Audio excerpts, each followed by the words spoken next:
Le chef de l'armée algérienne s'attaque au Maroc pour faire diversion sur les graves problèmes intérieurs.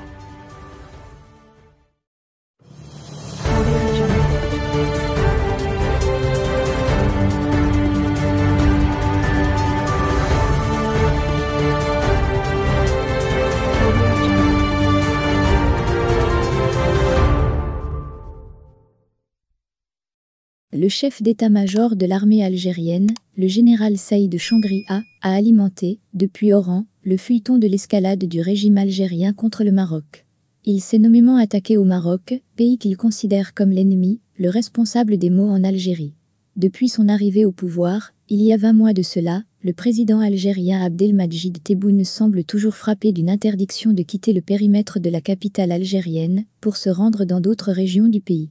Ce rôle est du seul ressort du chef d'état-major de l'armée, le général Saïd Changria, qui alterne les voyages en Suisse pour se soigner, avec un safari dans les Wilayas où, sous prétexte de visiter les régions militaires, il vient en réalité donner ses ordres au Wali, ses autres subalternes directs.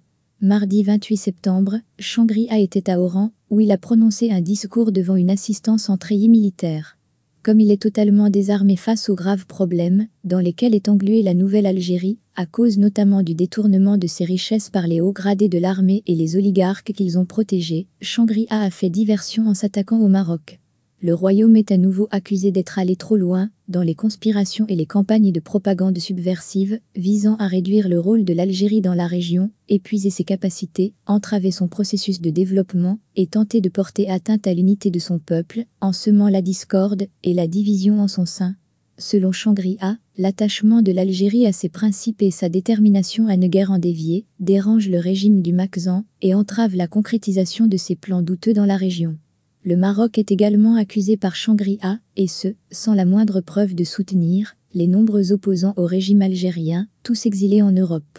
Les ennemis ont ainsi trouvé en certains faibles d'esprit et traîtres à la nation, instrumentalisés et recrutés comme agents, le moyen de parvenir à leur fin, à savoir, affaiblir l'Algérie de l'intérieur et lui faire pression pour qu'elle renonce à ses principes immuables, a déclaré Changria.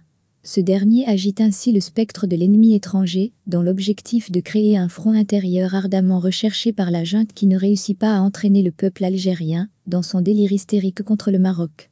Il affirme ainsi compter sur le vaillant peuple qui, quelles que soient les circonstances, se tiendra aux côtés de ses dirigeants et des institutions de l'État, tel un seul homme.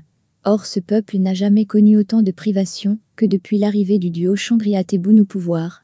Le pouvoir d'achat est à son plus bas niveau en Algérie, les denrées de première nécessité comme la farine ou l'huile sont en rupture de stock, le manque de liquidité et la dévaluation du dinar local ont également fortement enflammé les prix d'autres produits de base, fruits, légumes, viande. Des enfants algériens, atteints d'un cancer, meurent, faute de médicaments. Même le livre scolaire est devenu une denrée rare en Algérie. Désespérés, les Algériens prennent la fuite vers les côtes espagnoles, qui enregistrent des arrivées records de clandestins en provenance de l'Algérie nouvelle. Rien qu'au cours de ce mois de septembre, près de 10 000 Algériens ont ainsi traversé la Méditerranée en direction de l'Espagne.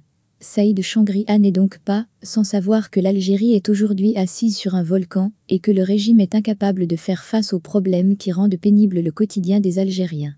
Désigner un ennemi extérieur pour faire diversion sur les problèmes intérieurs est une tactique qui n'a pas généré l'adhésion du peuple algérien. Jusqu'où ira la junte militaire pour imposer son agenda au peuple algérien?